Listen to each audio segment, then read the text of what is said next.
The battle is on. ఎఫెసీ 6:12 ఏ మాటతో ముగించబడుతుంది? మనము పోరాడుచున్నాము. మనము పోరాడుచున్నాము. మనము పోరాడుచున్నాము అంటే యుద్ధం జరుగుతోంది. యుద్ధం జరుగుతోంది. ఇవాళ మనము ధ్యానించవలసిన అంశం ఏంటంటే, యుద్ధము జరగాలంటే అవసరమైన పరిస్థితి ఏంటి? యుద్ధం జరగడానికి అనుకూలమైన పరిస్థితి ఏంటి? యుద్ధం జరగాలంటే ఎలాంటి పరిస్థితుల్లో యుద్ధం జరుగుతుంది? యుద్ధం అనేది అసలు రావాలంటే దానికి దారి తీసే పరిస్థితులు ఏంటి? మొట్టమొదట యుద్ధము జరగాలంటే ఇద్దరు రాజులు ఉండాలి. ఇద్దరు రాజులు లేకపోతే యుద్ధము జరగదు. తర్వాత రెండవది, ఇద్దరు రాజుల మధ్యలో శత్రుత్వం ఉండాలి. ఏదో ఒక డిసగ్రిమెంట్, హేట్రెడ్, ఒక డిస్ప్యూట్, ఒక వివాదము, ఒక ద్వేషము, ఒక అభిప్రాయ భేదము ఉండాలి. లేకపోతే వాళ్ళు కొట్టుకోరు. ఇద్దరు రాజులు ఉన్నారు. ఇద్దరు రాజులు ఉన్నాక ఒక రాజు ఇంకొక రాజు యొక్క నాయకత్వాన్ని ఒప్పుకొని నేను సామంతుడుగా ఉంటాను అని ఒప్పుకున్నాను అనుకోండి. వాడు ఒప్పుకుంటే అప్పుడు యుద్ధం ఉండదు. నేను సార్వభౌముణ్ణి, సార్వభౌమ అధికారాన్ని నువ్వు ఒప్పుకోవాలి అని ఒక రాజు డిక్లేర్ చేస్తే, ఇంకొక రాజు ఉండి నేను ఒప్పుకుంటున్నానండి, నీ సోవరెన్ అథారిటీ, సోవరెనిటీని నేను ఒప్పుకుంటున్నా, నీ సార్వభౌమాధికారానికి నేను ఒప్పుకుంటున్నా అన్నాక యుద్ధమే ఉంది? ఉండదు. నువ్వేంట్రా పెత్తనం నా మీద చేసేది? నీకు సార్వభౌమత్వం ఏంటి, నేను సామంతుణ్ణేంటి, ఓవర్గా ఫీల్ అయిపోకు, నువ్వెంతో నేనంత, ఎక్కువ మాట్లాడకు అని అంటే అప్పుడు యుద్ధం వస్తుంది. Difference of opinion or desire for supremacy, superiority, claiming superiority which actually he doesn't have, ఇలాంటి పరిస్థితుల్లోనే యుద్ధం వస్తుంది. యుద్ధం జరగాలంటే ఏముండాలి? ఇద్దరు రాజులు ఉండాలి. తర్వాత వాళ్ళు ఇద్దరి మధ్యలో శత్రుత్వం, ద్వేషం ఉండాలి. ఇది బేసిక్ నెసెసిటీ. ఇద్దరి మధ్యలో స్నేహం ఉన్నా యుద్ధం జరగదు. ఇద్దరి మధ్యలో ఏకాభిప్రాయం ఉన్న యుద్ధం జరగదు. ఇద్దరి మధ్యలో ప్రేమ ఉంటే యుద్ధం జరగదు. మూడవ విషయం, ఇద్దరు రాజులు ఉన్నారు అంటే ఇద్దరికి ఏలడానికి భూభాగాలు ఉండాలి, పరిపాలించడానికి భూభాగం ఉండాలి. నేను రాజుని అంటే ఎక్కడ బాబు నీ రాజ్యం ఎక్కడుంది? ఇప్పుడు మనం పేర్లు పెట్టుకుంటాం. మీ పేరు ఏంటంటే నా పేరు రాజు అండి అంటారు కొంతమంది. అవునా, ఏ దేశానికి బాబు? ఎక్కడ మీ రాజ్యం? సరిహద్దులు ఎక్కడ? ఎంతమంది జనాభా అని వెటకారంగా కొంతమంది వెక్కిరింతగా అంటుంటారు. వాడు నవ్వుతాడు, వీడు నవ్వుతాడు. అది అంత ఒట్టిదేనని అందరికీ తెలుసు. రాజు అంటే కానీ రాజు అవుతాడు వాడు. సాల్మన్ రాజు, డేవిడ్ రాజు, ఈ రాజు, ఆ రాజు, కొంతమంది నూకరాజు, తర్వాత పోతురాజు, లోవరాజు, రాజు పెట్టుకుంటారు. కన్నవాళ్ళు మురిపానికి నా బిడ్డ ఒక రాజు లాంటోడు అని. నన్ను కూడా మా అమ్మ చెప్పేది, రాజా బహదూర్ రంజిత్ ఓఫీర్. కన్న తల్లికి కొడుకు ఎట్లా ఉన్నా సరే ముద్దు కదా. కనుక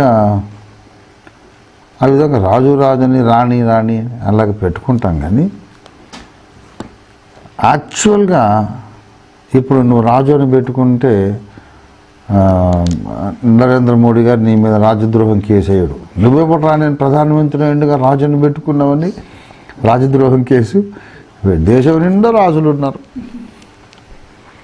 కానీ అసలు రాజు ఆయనే. మోడీ గారికి తెలుసు. గొడవ లేదు, పెట్టుకో బాబు. దేశంలో 130 కోట్ల మంది రాజు రాజు రాజు అని పెట్టుకున్నా సరే మోడీ గారే రాజు. కనుక పేరుకు రాజు అయితే యుద్ధం జరగదు. ఏలడానికి భూభాగం ఉండాలి, 2 రాజులు ఉండాలి, వాళ్ళకు భూభాగం geographical location to rule Kingdom ఉండాలి విత్ క్లియర్ ఫ్రాంటియర్స్, స్పష్టమైన సరిహద్దులతో. ఇక్కడ నుంచి ఇక్కడ దాకా నాది, ఇక్కడ నుంచి ఇక్కడ దాకా నీది. ఈ భూభాగం పరిపాలించడానికి సరిహద్దులు క్లియర్గా కలిగిన ఒక భూభాగం ఏలడానికి 2 రాజులకు ఉండాలి. అట్లా లేకుండా ఒకడికేమో రాజ్యం కలిగిన రాజు, ఇంకొకడికేమో రాజ్యం లేని రాజు. యుద్ధం జరుగుతుందా? జరగదు. ఎందుకు జరగదు అంటే నేను చెప్తున్నా, రాజుగారికి భూభాగం ఉండాలి, ఆ భూభాగములో జనాభా ఉండాలి. జనాభాలోనే కొంతమంది ఏమవుతారు? సైనికులు అవుతారు. కొంతమంది జనాభా, ఆ రాజు పరిపాలించే ప్రజలు సైన్యంగా తయారవుతారు. సో 2 రాజులు ఉన్నారు, వాళ్ళకి ఏలడానికి దేశములు ఉన్నవి, భూభాగం ఉంది, అందులో ప్రజలు ఉన్నారు. ఆ ప్రజల్లో కొంతమంది ఆ ప్రజలు సైనికులు అయ్యారు. ఇది సినేరియో. ఇప్పుడు ఇంత సినేరియో స్పిరిచువల్ రెల్మ్లో కూడా ఉన్నది, ఆధ్యాత్మిక ప్రపంచంలో కూడా ఉన్నది, అదృశ్య ప్రపంచంలో కూడా ఈ దృశ్య పరంపర, ఈ దృశ్య మాలిక ఉన్నది. అక్కడ కూడా 2 రాజులు ఉన్నారు, వాళ్లకు ఏలడానికి భూభాగం ఉంది. ఆ భూభాగంలో పౌరులు ఉన్నారు. ఇక్కడ ఈయనకి ఉన్నారు పౌరులు, అక్కడ ఆయనకి ఉన్నారు. పౌరుల్లో కొంతమంది ఆ రాజు గారు ఈ రాజు సైనికులుగా చేసుకున్నాడు. ఎన్ని చెప్పా నేను? 2 రాజులు ఉండాలి, భూభాగం ఉండాలి, జనాభా ఉండాలి, అందులో సైన్యం ఉండాలి. 5వది, ఎప్పుడైతే యుద్ధం అంటున్నామో ఆయుధములు తప్పదు. 5వది ఆయుధములు. నేను ఆయుధాలు అనేది ముందు చెప్పలేదు, ఎందుకంటే ఇప్పుడు సైన్యం లేనప్పుడు ఆయుధాలు ఏం చేసుకుంటాడు? గోడవుల నిండా తుపాకులు, కత్తులు, కట్టారు, రాజుగారు ఒక్కడే ఉన్నాడు. అందులో ఏం చేసుకోవాలా? అవి కొరుకుంది రండి ఎత్తుకేసి కొట్టుకోవాలా? ఆయుధాలు ఉంటే వాడడానికి సైనికులు ఉండాలి. కాబట్టి భూభాగము, రాజ్యము, దేశము, అందులో జనాభా, అందులో కొంతమంది సైన్యం, ఆ సైనికుల కోసం వాడుకోవటానికి, యుద్ధం చేయడానికి ఆయుధాలు, వెపన్స్. ఇప్పుడు ఈ సినారియో మొత్తము 2 రాజులకు ఉన్నది. ఎవరు? ఒక రాజేమో యెహోవా దేవుడు. యెహోవా దేవుడు రాజు, ఆయన పేరు రాజు అని క్లియర్గా చెబుతాడు యెషయా భక్తుడు. 6వ అధ్యాయం మొదటి నుంచి చూడండి దయచేసి. రాజైన ఉజ్జియా మృతి పొందిన సంవత్సరమున నేను అత్యున్నత సింహాసనము మీద ప్రభువు ఆసీనుడై ఉండగా నేను చూచితిని. ఆయనకు పైగా సెరాఫులు నిలిచి ఉండు. అదంతా అయిన తర్వాత 5వ వచనం చదవమ్మా. అయ్యో నేను నశించి తిని,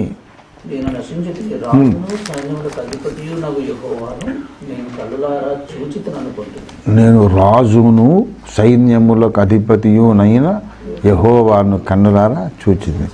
ఈయన చూసిన యెహోవా ఎవరంటే రాజు మరియు సేనాధిపతి. కనుక యెహోవా దేవుడు రాజు కనుక ఆయన ఎక్కడ కూర్చున్నాడు? సింహాసనము మీద, అతి ఉన్నతమైన సింహాసనం మీద యెహోవా దేవుడు కూర్చొని ఉన్నాడు. ఇప్పుడు ఇంకో సింహాసనం ఉన్నది, ఇంకో సింహాసనాసీనుడు ఉన్నాడు.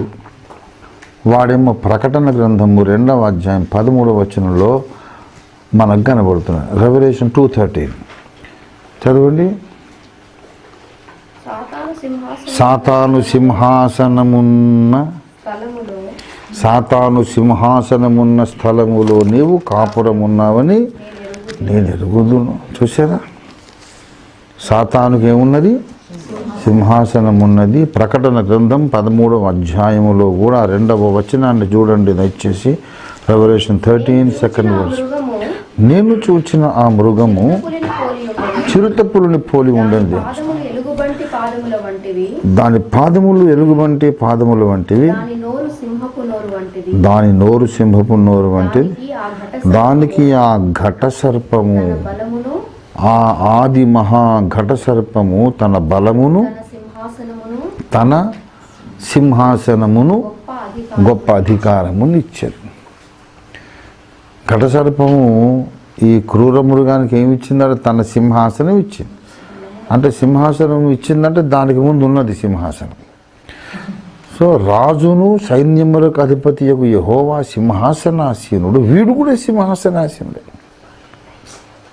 on a different location, but he is also enthroned in a different geographical location, because there cannot be two thrones in one kingdom.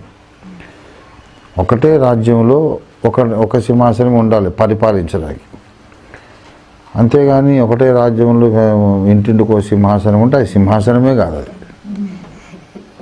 పరిపాలించేవాడు కూర్చునేదే సింహాసనం. అంటే ఇంటింటికి ఒక కింగ్ ఉంటాడా? ఉండడు. ఎవడైతే నేనే కింగ్ ఇంటికి అనుకుంటాడో యాక్చువల్గా ఆ ఇంట్లో ఒక క్వీన్ ఉంటుంది. You cannot have a king in every home. If you claim to be a king, then the queen will come in to picture. So you cannot have many kings, all the kings must know it. ఇప్పుడు ఒకడు చెప్పాడట, I am the boss of this house and I have my wife's permission to say so.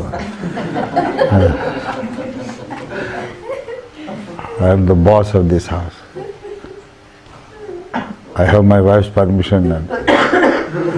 అట్లా ఎవడు king కాదు, అసలు king ఒకడే ఉంటాడు. వాడు క్యాపిటల్ సిటీలో ఉంటాడు. And a wise king will avoid having that. A wise king will avoid having a queen, like our honorable, and also like your honorable leader also. Endukante when the queen enters, again everything is matters.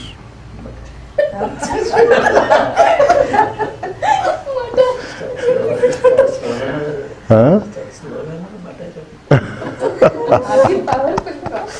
Sir, there is only one king who will still be a king in spite of having a queen. He is King Jesus. కదా ఆయన ధైర్యం ఏంటంటే queen ఉన్నా కూడా నా కింగ్షిప్కి ఏం problem రాదనే ధైర్యంతోనే queen తయారు చేసుకుంటున్నాడు. Every other king has to be careful. So, that is the greatness. Okay, anyway. అయితే ప్రియులారా, ద కింగ్, వీడెంత వైజ్ కింగ్ అంటే ఎవడు? ఆది మహాఘట సర్పం. వాడు పెళ్లి చేసుకోలేదు, కానీ కొడుకు పెళ్లి చేస్తున్నాడు. అర్థమైంది మీకు? నేను తమాషాగా జోకింగ్గా మాట్లాడుతున్నాను, కానీ ఇవన్నీ స్పిరిచువల్గా సిగ్నిఫికెంట్ ఫ్యాక్ట్స్ అన్నమాట. వీడు అబద్ధక్రీస్తు ఎవరు? సాతాను కొడుకు. కొడుకుకు వధువు సంఘం అవుతుంది మహాబాబులు వేషం. మరి సైతాన్ తనకే ఒక భార్య ఎందుకు చేసుకోలేదు? ఎందుకంటే వాడు తండ్రి అయిన దేవుని హోదాలో ఉండాలని. తండ్రి అయిన దేవుడు తనకే భార్యం చేయటం లేదు, తన కొడుక్కి భార్య చేస్తున్నాడు. నేను కూడా God the father. God the father ఏదైతే నేను అది. ఆయనకు కొడుకున్నాను, నాకు కూడా కొడుకున్నారా? ఆయన కొడుకు కొరకు భార్యను తయారు చేస్తాను, నేను కూడా నా కొడుకు కొరకు భార్యను తయారు చేస్తాను. ఆది సంభూతుని యొక్క భార్య, ఆది సంభూతుడు సింహాసనం ఎక్కి ఏలాలి. అలాగే నా కుమారుడు అంటే సాతాను కుమారుడు, వాని భార్య సింహాసనం ఎక్కి ఏలాలి. అంత ప్యారలల్గా వాడు ఇమిటేషన్ చేస్తూ ఉన్నాడు.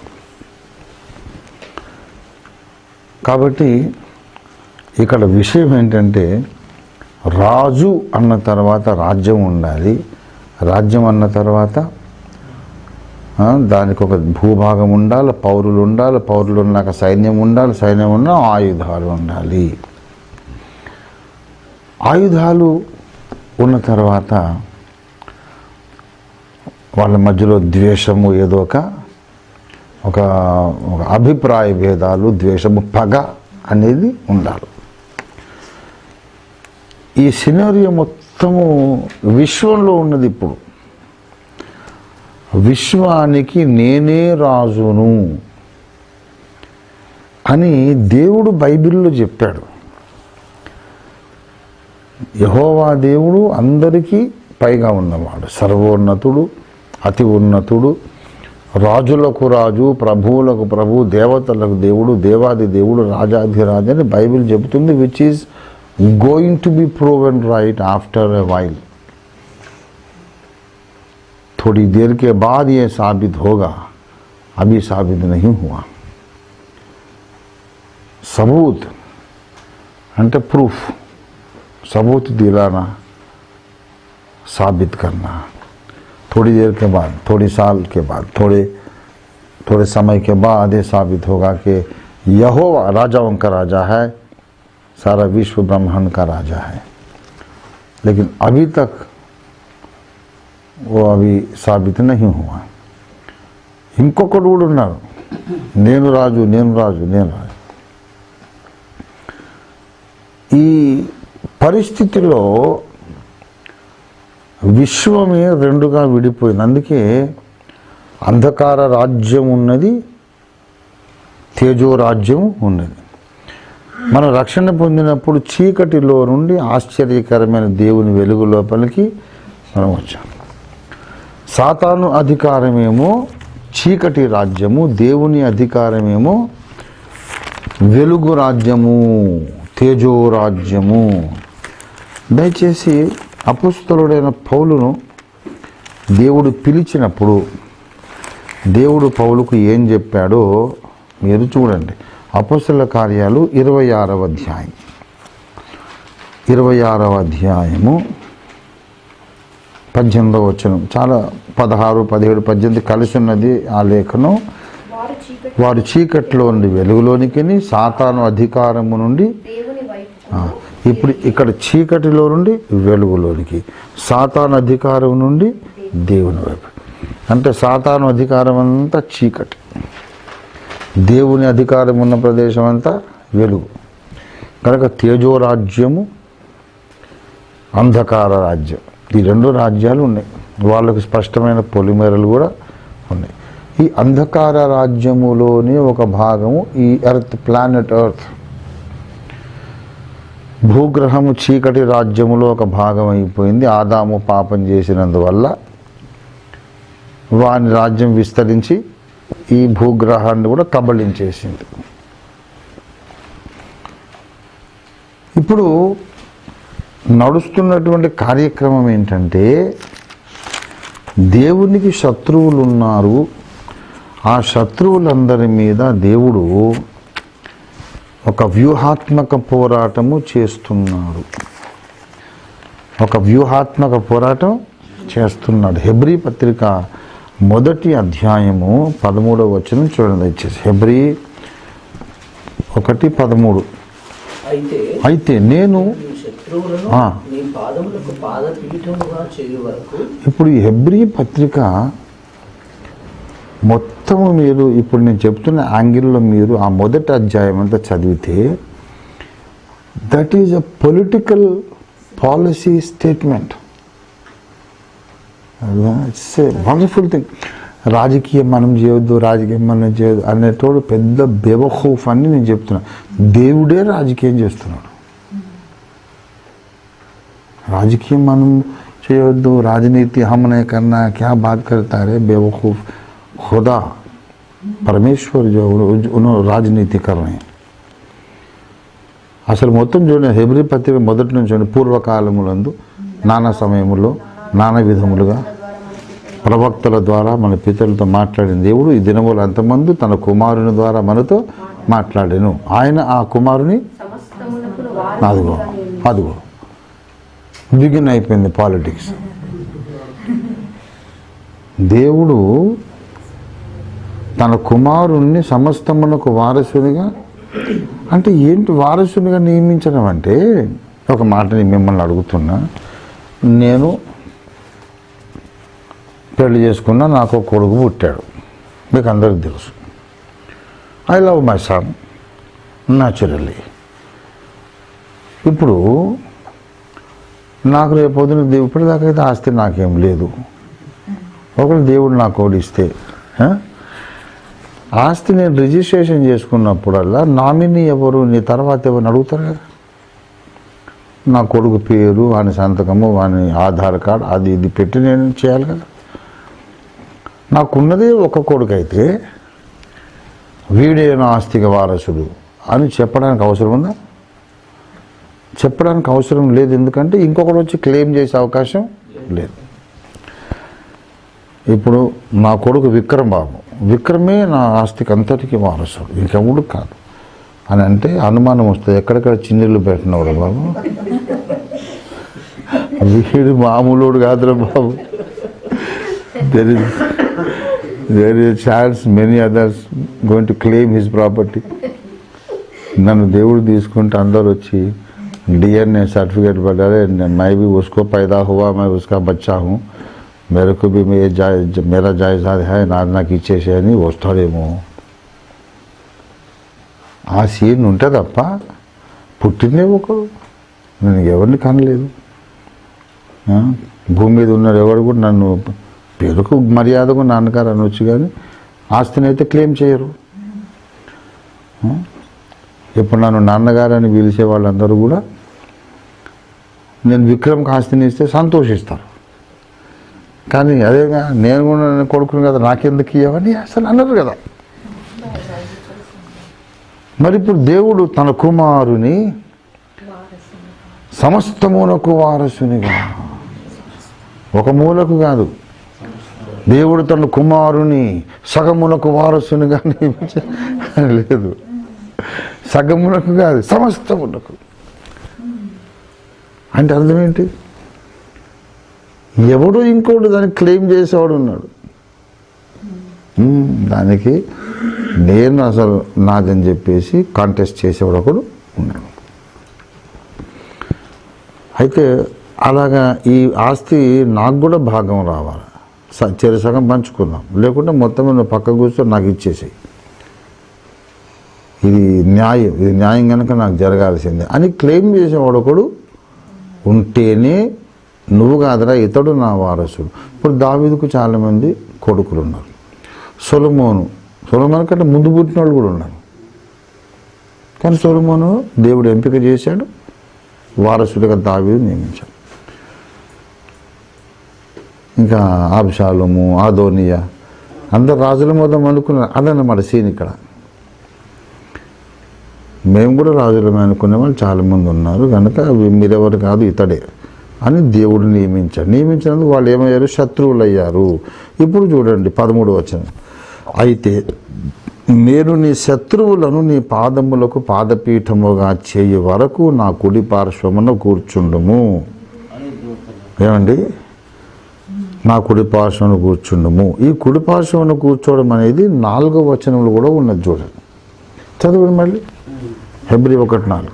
ఆయన దేవుని మహిమ యొక్క తేజస్సును, ఆయన తత్వము యొక్క మూర్తిమంతమునయుండి తన మహత్తు గల మాట చేత సమస్తమును నిర్వహించుచు పాపముల విషయంలో శుద్ధీకరణము తానే చేసి దేవదూతల కంటే ఎంత శ్రేష్టమైన నామము పొందెనో వారి కంటే అంత శ్రేష్ఠుడై ఉన్నత లోకమందు మహామహుడగు దేవుని కుడి పార్శ్వమున కూర్చుండెను. ఇప్పుడు కుడి పార్శ్వమున కూర్చుండేను అని ఇక్కడ ఉందా? ఇక్కడ కూర్చుండేనని చెప్పిన తర్వాత 13వ వచనములో ఏమంటున్నాడు? ఇక్కడే ఉండు, ఎప్పటిదాకా? నీ శత్రువులు ఉన్నారు గనుక వాళ్ళందరినీ కూడా నీ పాదములకు పాదపీఠముగా నేను చేస్తాను. ఎవరు? తండ్రి అయిన దేవుడు.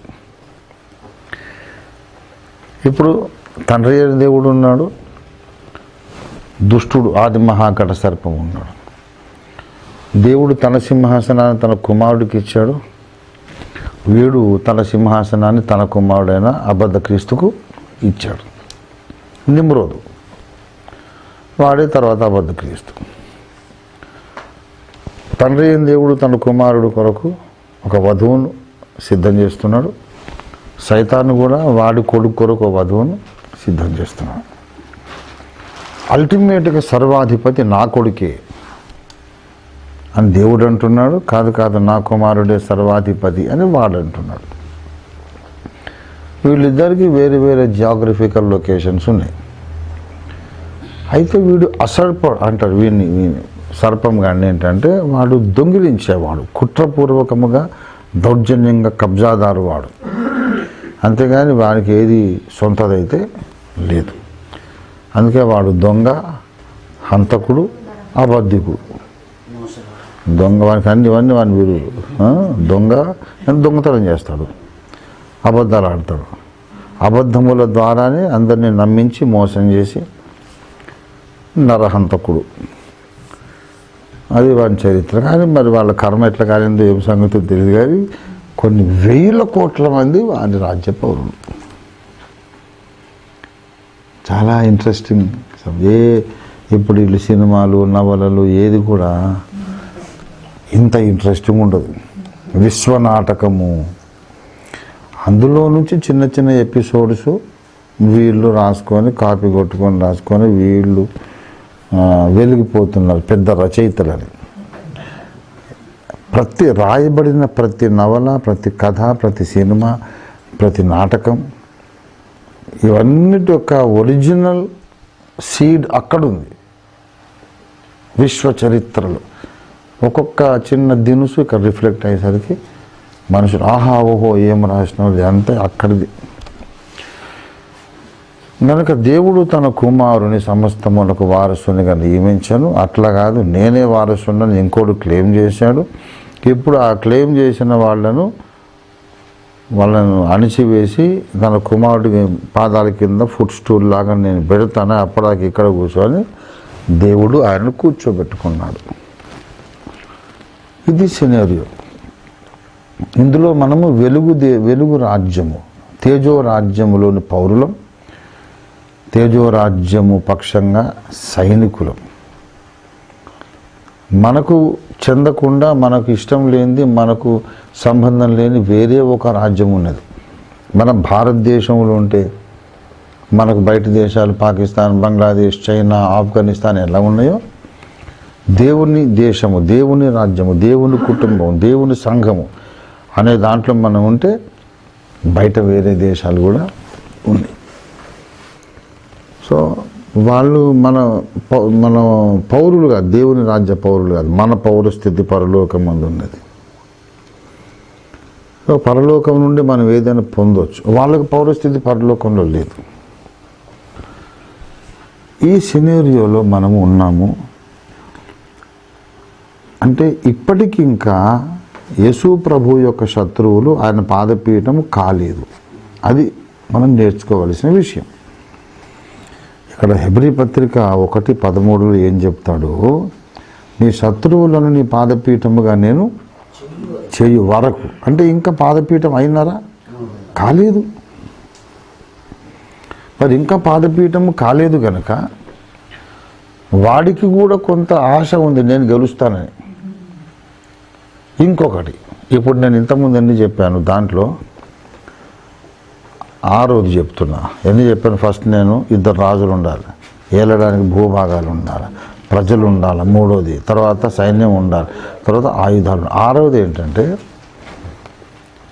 కాస్తో కూస్తో ఉజ్జి అనేది ఉండాలి.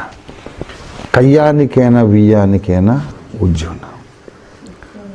ఇప్పుడు మన తెలుగు సామెతలన్నీ ఆధ్యాత్మిక మర్మాలే. ఉజ్జి అంటే ఈక్వాలిటీ. ఇప్పుడు తెలుగు సామెతలు అన్ని ఆధ్యాత్మిక మర్మాలు అని చెప్తుంటా కదా.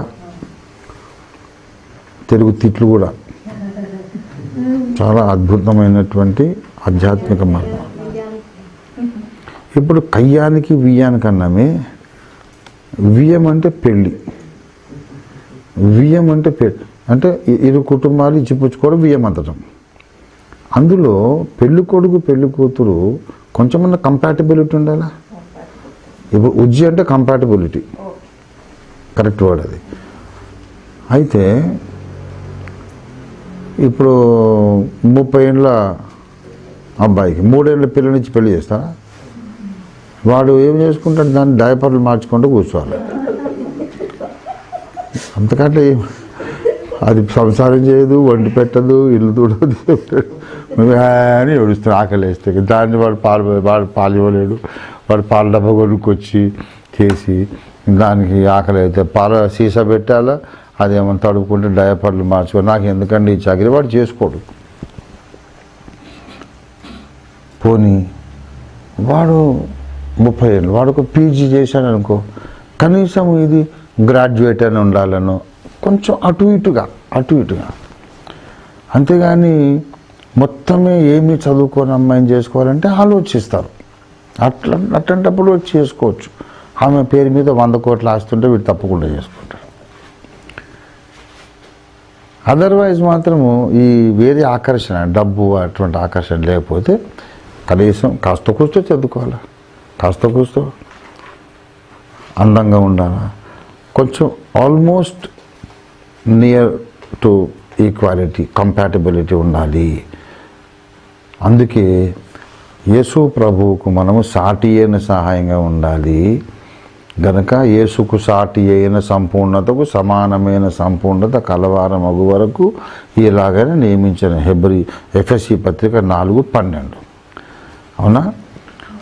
సో వియ్యానికి కంపాటబిలిటీ ఉండాలి అని అన్నాడు కనుక, కయ్యం అంటే మరి విశ్వంలోకి వెళ్ళా ఉన్నటువంటి ద మోస్ట్ ప్రామినెంట్ కయ్యం is between Jehovah and Satan.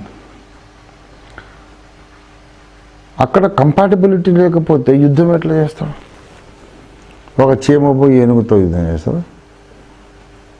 అది ఏమి యుద్ధం? సింపుల్గా కాలెట్ట పెడితే అయిపోయింది, అంతే కదా, ఇంకా యుద్ధం లేదు. ఒక 3 ఏళ్ళ పిల్లగాడు వచ్చి నాతో యుద్ధం చేస్తాడు, సింపుల్గా ఇట్లా పిసుకుతా అయిపోయాడు. No more.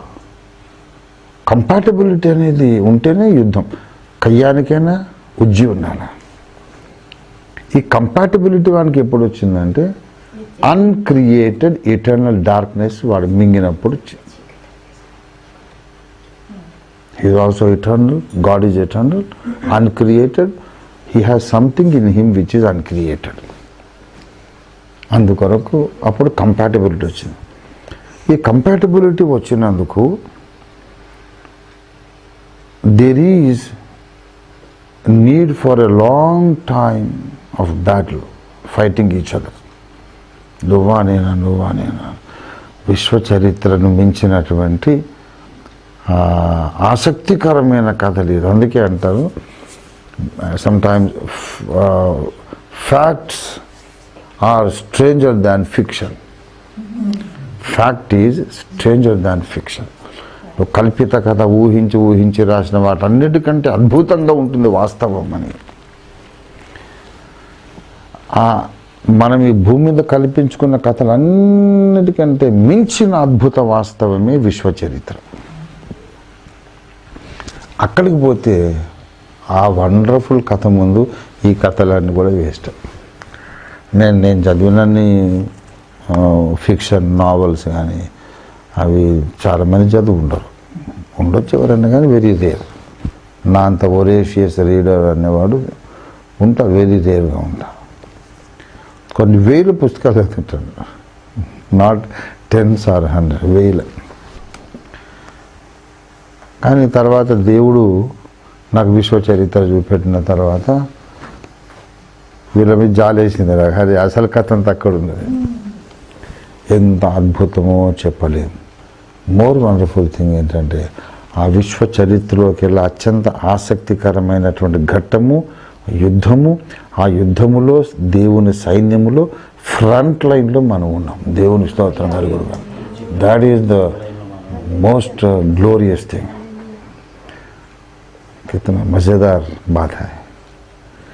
దేవుని బిడ్డలారా, 2 ఫ్యాక్ట్స్ ఇక్కడ. దేవుని వాక్యం అబద్ధం కాదు, అబద్ధం కాదు. దేవుడు సెలవిచ్చిన ఏ మాట అయినా నిరర్ధకం కాదు. దేవుడు సెలవిచ్చాడు, నేను నీ శత్రువులను నీ పాదపీఠముగా చేయి వరకు. ఇక్కడ 2 ఫ్యాక్ట్స్ కనబడుతున్నాయి. ఇప్పటిదాకా పాదపీఠము కాలేదు, యేసయ్య శత్రువుల పాదపీఠం కాలేదు. Fact number 1. Fact number 2, in due time they will become the foot stool of Jesus. దేవుని సమయం వచ్చినప్పుడు తప్పనిసరిగా ఖచ్చితంగా ఈ శత్రువులు మొత్తం యేసయ్య పాదపీఠం అవుతారు. ఎప్పటికైనా యేసయ్య శత్రువులు ఆయన కాళ్ళ కిందకు వస్తారు, కానీ యేసయ్య బిడ్డలు ఆ శత్రువుల కాళ్ళ కిందకి ఎప్పటికీ వెళ్ళడానికి వీలు లేదు, అవకాశం లేదు. దేవుని స్తోత్రం కలుగును గాక. Sooner or later I shall win the battle. It may take a little more time, but victory is mine. Believe this and praise God for this. Claim this and see glorious things happening to you in your life. నమ్మండి, claim చేయండి. బ్రహ్మాండాన్ని బద్దలు కొట్టేంత శక్తి వస్తుంది మీకు. ఎవడొస్తాడు రండి తొడగొట్టి నిలబడతాం మనం అంతే. విశ్వ చరిత్ర అంతా మనము ఈ హెబ్రీ పత్రికలో మనం చూస్తున్నాం. దేవునికి ఒక కొడుకున్నాడు, ఆ కొడుకును అన్నిటికీ వారసునిగా నియమించాడు. అది వద్దన్న కొందరు శత్రువులు ఉన్నారు. ఆ శత్రువులందరూ ఇంకా ఆయన పాదపీఠం కాలేదు, కానీ వెరీ సూన్ తొందరలోనే వాళ్ళ పాదపీఠం కాబోతున్నారు. ఈ విశ్వంలోని వ్యతిరేక శక్తులు, నెగటివ్ ఫోర్సెస్ అన్నీ ఏ మహాదేవుని కాళ్ళ కిందికి రాబోతున్నాయో ఆయన ప్రక్కన నేను పట్టపురాణిగా కూర్చోబోతున్నాను. దేవుని స్తోత్రం కలుగును గాక. హల్లెలూయా. జయం అనేది నేను చెప్తున్న క్రైస్తవునికి అల్టిమేట్గా ఇంపాసిబుల్ అనేది ఒకటి ఉంది. ఓడిపోవడం ఇంపాసిబుల్. ఎందుకంటే యేసయ్య పక్కటెముక నేను, ఆయన పక్కన కూర్చున్నాను. ఇంకా ఓడిపోవడం ఏముంది? సో ఈ మధ్యకాలం మరి ఏం చేయాలా? Fight, keep on fighting. మనం పోరాడుచు ఉన్నాము, పోరాడుచు ఉండేదము. దీన్ని వదిలే ప్రసక్తి లేదు. ఎక్కువ టైం ఏం పట్టదు. ఇంకా యేసయ్య రాకడ సూచనలు, ఆ ఘంటానాదం మొదలైపోయింది. కరోనా చెప్పిన సువార్త ఇది. వచ్చేస్తున్నాడు, పెళ్లి కొడుకు వచ్చేస్తున్నాడు. దేవుని స్తోత్రం కలుగునుగా. హల్లెలూయా. ఇంకెంత మా ఏవి తిప్పాలన్నా ఇంకా 5-6 ఏళ్ళు, ఇంకా 10 ఏళ్ళు అనుకో. ఆ లోపల అయ్యో 10-15 ఏళ్ళు మహా అయితే అంతే అనుకుంటున్నా. ఈ లోపల అంతే స్టార్ట్ అయిపోతుంది. ఇంకా గోగు మాగోగు యుద్ధము, తర్వాత ఇజ్రాయెల్ దేశం మీద వాడు వచ్చేవాడు మొత్తం నాశనం కావడం, తర్వాత దశరాజ్య కూటమి, తర్వాత వన్ వరల్డ్ గవర్నమెంటు, ఆ తర్వాత 42 months ఖతం వేసే వచ్చేస్తారు. దేవుని స్తోత్రం కలిగిన. Hallelujah. We're flying in the air. Ticket ఏం కొనుక్కోకుండా రయ్యమని వెళ్ళిపోతుంది. టికెట్ వచ్చేసి మనకు ఎప్పుడు నమ్మి బాప్తిసం పొందినప్పుడే అయిపోయి బోర్డింగ్ పాస్ వచ్చేసి. దేవుని స్తోత్రం కలిగిన. హల్లెలూయా. So be happy. ఎప్పుడు కూడా హోప్ వదిలిపెట్టొద్దు, భయపడద్దు. భయం అస్సలు రాయొద్దు.